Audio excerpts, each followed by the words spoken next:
Hey, welcome back to Rocket Garage and Service. In today's video, I am fixing our check engine light that is on our 2000 Honda Civic.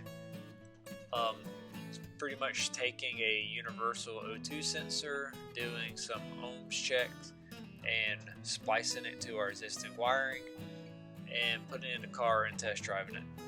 So please sit back and enjoy today's video, and thank y'all for coming by. Alright, so this is where we are. I found a diagram online first because our color codes are different.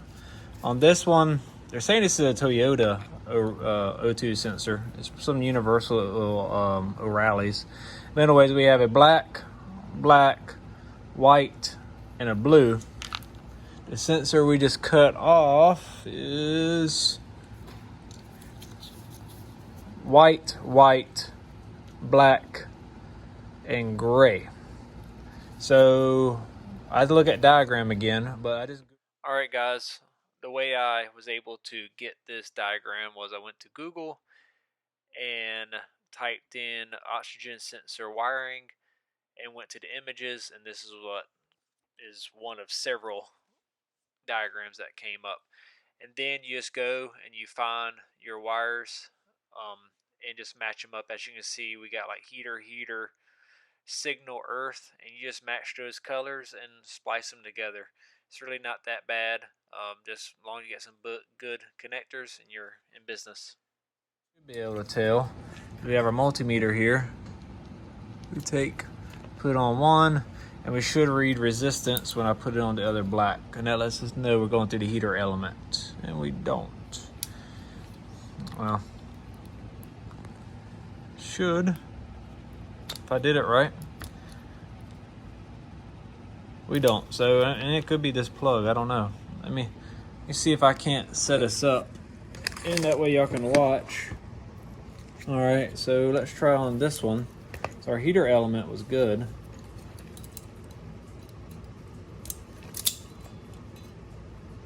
And my fear is, what if this other O2 sensor has issues?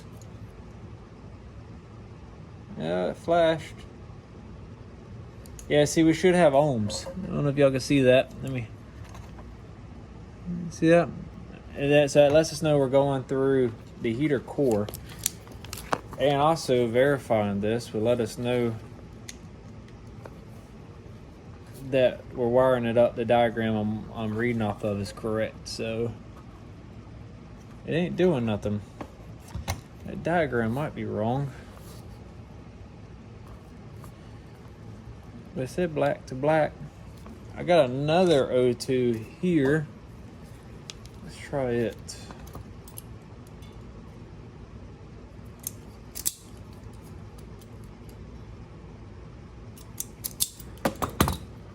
We're gonna do black to black. Grab it. Yeah, see, we got ohms. So it makes me wonder. We got an issue with this one. It's not good. Let me go back to the wiring schematics. We might be throwing this one in. I kind of didn't because I don't know why I pulled it. And it could be good. I just know I went through a rash of O2s that had nothing wrong with them. And that's one reason I want to use these, because I really think I have good O2s just laying around. So, and in the Trans Am, I took all the O2s out of it, and they're good. So, and that could be one of these also. So, anyways, let's do some more digging. Oh, but anyways, let me pick it back up. So this is how I wire. I get this stuff from Summit, this heat shrink, and this is by All-Star. And what happens is when you actually shrink this down, you get a really good connection. So hopefully I didn't waste these, because I think I'm on my last ones. So that'd be really disappointing. But anyways, it'll look really sweet when we get done, and not be big and bulky from these big old things. So, all right, little lessons learned. And I knew this. One reason I was in disbelief. So you can see our meter here. I took this end off, and I put it on black and black, and there we go. Like I said, I thought this thing was good. So anyways, we know these are our heaters, which now on our other side here, which is the white and white, we need to go ahead and mark those or crimp those together. I probably done screwed up. So I let the our end here go over the wires, and I've already stripped them. There we go. So I have to clean that up. Anyways, let me get these all marked. It doesn't matter which white, because one is a positive and one's a ground, but in this case it doesn't. We can flip, as long as it's going to heat it up no matter what. It's almost like a light bulb, not LED, but your regular incandescent can be flipped back and forth. So all I do, there's a little opening here. I put these in the bottom, and these are just some Harbor Freight pliers. They're recommended to me, but make sure you have the right color. Like I about screwed up. I put that at the bottom, and then I'm gonna take the white wire. I'm gonna put it in like so, and then we're gonna crimp. What that does is it doesn't push into that opening there. It makes it look really bad if you crimp it the other way. The same thing over here. Oh, I just moved y'all. I apologize. I'll take y'all on this journey. Anyways, now I won't.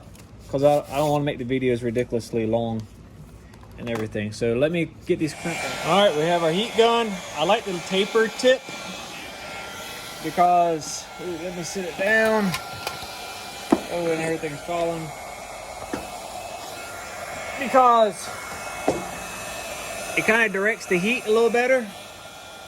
All we're gonna do is slide this back and pretty much start heat shrinking. Usually I would double check to make sure our heat shrink hasn't moved, but being a recording, I took the gamble, and look, we look good.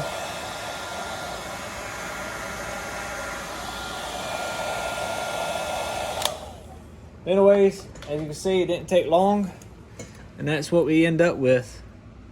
So it looks pretty good, looks slick. And then you can see we move this back down. It's gonna be a little bit of a tight fit, I think, but I think we can fit it.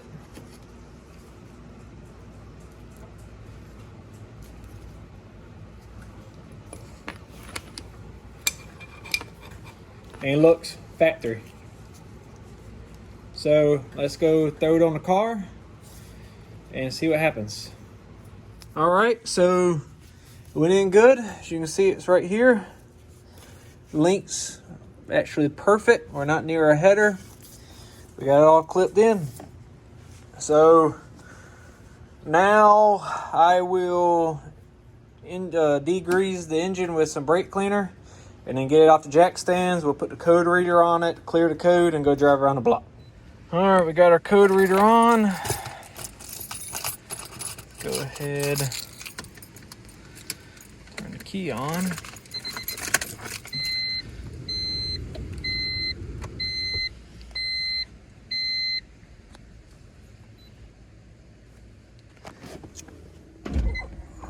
Long window.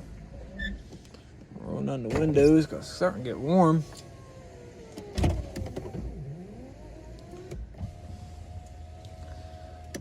Says we got one, which we know. We've been bouncing between a high and then like a low code for O2. As you can see, we got a low. Exit. Let's erase it.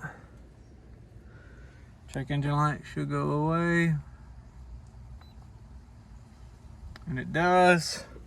We've been clear, so let's crank it up. It's gonna squeal a little bit because of the brake cleaner, and I'd use WD-40 to do initial clean, or like to try to help some of that corrosion from the PB blaster. So anyways, let's go take it around the block and I'll give you a status if it comes back. Most likely we're gonna have to wait the 40-50 miles for it to run through a full O2 or emissions diagnostic test, but we'll go see. Well, no check engine light. We just went around a block. So hopefully it's a fix. I won't know until I probably drive it to work next week sometime. But yeah, be nice if that was the fix. But anyways, I appreciate y'all coming by. Hope y'all enjoyed this and maybe took something from it, maybe learned something. It'd be awesome. Universal O2 sensors aren't really that big of a deal. I try not to get them just because it's really laziness, I guess. I mean, really, if you think about how clean that came out, and you usually can save, I mean, in some cases like $100. Most of them are not that special. Anyways, I appreciate y'all, and on to the next one.